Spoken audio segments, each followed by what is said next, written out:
السلام عليكم ورحمة الله وبركاته. النهاردة ان شاء الله هنعمل مع بعض طبق جميل جدا وفي نفس الوقت اقتصادي. يعني النهاردة هنعمل الكشري الاسكندراني، وصفة اقتصادية وعلى قد الايد. هنحتاج لكوباية من الرز المصري وكمان نص كوباية من العدس. هناخد الرز ننقيه ونغسله غسلة كويسة جدا ونصفيه. هنعمل كشري اسكندراني يعني لازم نعمل جنبه بيض مدحرج. خدت البيض غسلته كويس جدا، طبعا عدد البيض حسب عدد افراد اسرتك. غسلته غسله كويسه جدا من اي بقايا عليه. وبعد كده هنجيب حله نحط فيها ميه من الحنفيه ومعلقه خل ومعلقه ملح عشان بس نضمن ان البيض ما يتكسرش اثناء السلق. في ناس كتير جدا بتاخد البيض ده بتحطه جوه كيس وتسلقه، برضو بتبقى النتيجه حلوه ومفيش بيض بيتكسر. بس نصيحه مني يا بنات، سيب البيض يستوي سوا كامل، يعني بعد الغليان احسبي له 10 دقايق بالظبط وبعد كده اطفي عليه. ناس كتير جدا بتقولك 5 دقايق بس عشان الصفاره تفضل محتفظه باللون الاصفر بتاعها، والكلام ده غلط جدا. لازم تسوي البيض سوا كامل. هنرفع البيض على البوتاجاز وهنسيبه لحد ما يستوي. على ما يستوي البيض هنجهز البصله بتاعه الكشري. عندي بصلايه كبيره كده قطعتها شرايح رفيعه بالشكل ده، وحاولي تفكيهم من بعض كده بس عشان تضمني ان هما لما نيجي نقليهم في الزيت يتحمصوا حلو او يتحمروا حلو. هنضيف عليهم معلقتين من النشا وهنقلبهم كويس جدا بحيث نغلف البصل كله بالنشا. وتأكدي ان كل البصل اتغلف تماما بالنشا عشان بس ياخد نفس القرمشه. شايفه بفكهم من بعض بحيث نضمن ان هما ياخدوا نفس القرمشه. وخلاص كده بعد ما غلفت البصل دلوقتي هنروح على البوتاجاز. عندي حله فيها هحط فيها كميه من الزيت، كميه حلوه كده عشان نحمر فيها البصل. طبعا هنسيب الزيت يسخن كويس جدا الاول قبل ما ننزل بالبصل. وخلاص كده بعد الزيت ما سخن دلوقتي هنزل بالبصل وهقلب فيه.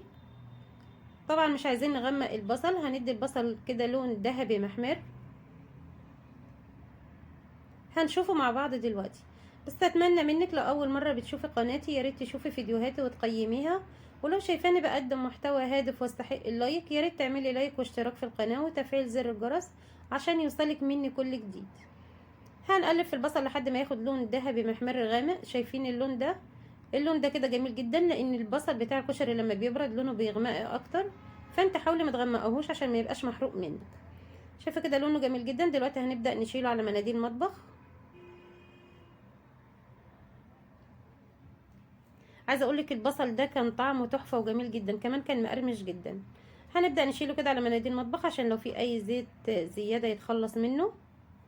وبعد ما يبرد كده هنكسره هنفكه من بعضه. شايفه لونه جميل جدا، ما تغمقوهوش اكتر من كده. ودلوقتي هناخد الزيت ده هنصفيه وهناخد منه معلقتين. هنصفي الزيت وهنرجع تاني.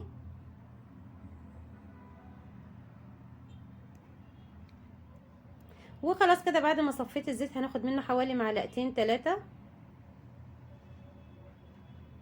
وعندي بصلايه صغيره جدا، يعني البصلايه اللي احنا بنحطها للشوربه، فرمتها فرم ناعم وهنقلب فيها لحد ما تدبل. بس انا مش عايزه البصله تاخد اي لون، هندبلها بس مش اكتر.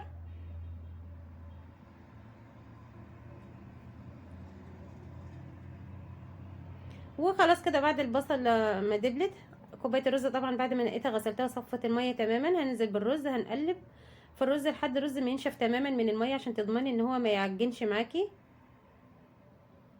هنقلب فيه كده حوالي دقيقتين 3. الوصفه دي جميله جدا، عايزه اقولك كمان طريقته تحفه. ان شاء الله تجربيه بالطريقه دي وهيعجبك جدا.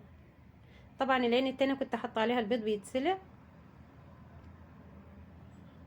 خلاص الرز كده بدأ فلفل وشرب ونشف من المية تماما. دلوقتي هننزل بالعدس. العدس طبعا انا غسلاه قبل الاستخدام مباشرة.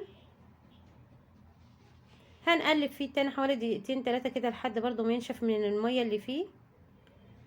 لو حابة تزودي كمية العدس براحتك، في ناس كتير جدا بتحط كوباية عدس وكوباية رز، بس كانت بصراحة كمية العدس اللي انا حطيتها كانت مناسبة جدا. كوباية الرز هنحط لها نص كوباية عدس، كانت مناسبة جدا. دلوقتي هنضيف البهارات. هنضيف طبعا معلقه ملح، واساسي في الوصفه دي الكمون. هنضيف معلقه نص معلقه صغيره من الكمون. وكمان هنضيف رشه بسيطه جدا من الفلفل الاسود. وهنضيف ربع مكعب من مرقه الدجاج، لو مش حابه تضيفيها استغنى عنها مفيش مشكله. بشوف ناس كتير جدا بتضيف له الملح وبس، طبعا طعمه هيكون مختلف تماما. ضيف البهارات اللي انا قلتلك عليها دي، هتنقل الكشري الاسكندراني في حته تاني خالص. عايزه اقولك كان طعمه رهيب. شايفين ضفت ربع المكعب بس مش اكتر من كده، وهنقلب.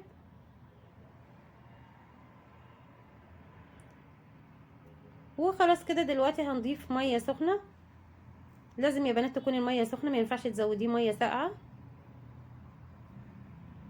هنزود ميه سخنه، هنغطي الرز بس، يعني هتلاقي الرز باين، ما تغطيهوش قوي عشان ما يعجنش منك. وهغطيه دلوقتي، ههدي النار عليه وهسيبه لحد ما يستوي، ونرجع نشوف هنعمل تاني ايه. وخلاص كده بعد ما العدس اتشرب الميه، دلوقتي هنجيب معلقه سمنه بلدي وهنحطها على الوش، وهنغطي على العدس وهنسيبه على نار هاديه جدا لحد السمنه دي ما تسيح. السمنه دي عايزه اقولك بتديله طعم رهيب، بتخلي طعمه جميل جدا، وكمان بتدي للرز لمعه حلوه.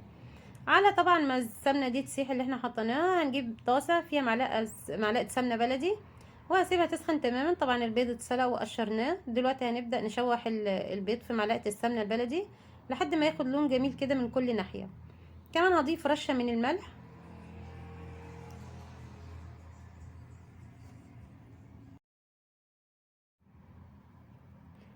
وخلاص كده هنقلب في البيض لحد ما ياخد لون جميل اللي انت شايفاه ده، عايزه اقولك لونه تحفه جميل جدا.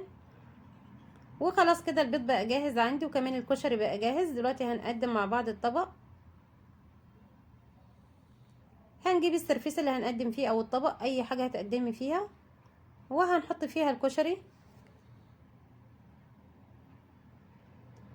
ان شاء الله الفيديو يكون عجبك، ويا ريت لو عجبك لايك كتير للفيديو واشتراك في القناه وتفعيل زر الجرس عشان يوصلك مني كل جديد. شايفه ما شاء الله العدس الكشري مفلفل وجميل جدا، وكمان لحد اخر حبايه في الحله، شايفين الحله نظيفه ومفيش اي حبايه لزقت فيها. ودلوقتي هنجيب البصل وهنزين بيه الطبق. ظبط الطبق بتاعي. وخلاص كده بعد ما ظبطنا الطبق، دلوقتي هنجيب البصل. شايفه البصل ما شاء الله لونه جميل جدا ومحتفظ بلونه، مغمقش لان احنا شلناه من الزيت وهو كان لونه ذهبي محمر. ما تغمقهوش عشان ما يغمقش منك ويبقى محروق. هنظبط كده الطبق في النص عشان بس نحط البيض عليه. هنرص البيض بالشكل ده، شايفين البيض واخد لون ذهبي جميل جدا. اتمنى ان شاء الله الفيديو يكون عجبك، ويا ريت لو عجبك لايك كتير للفيديو واشتراك في القناه وتفعيل زر الجرس عشان يوصلك مني كل جديد. كنت بقولك اتبقى بالطين، الطبق ما شالش ال6 بيضات، بس انا هوسع دلوقتي وهحط كمان بيضه.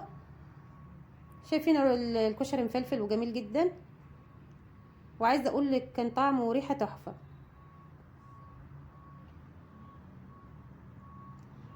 وده كان الفيديو بتاع النهارده، يا رب يكون عجبك، ولو عجبك لايك كتير، واشوفك في فيديو جديد، وباي.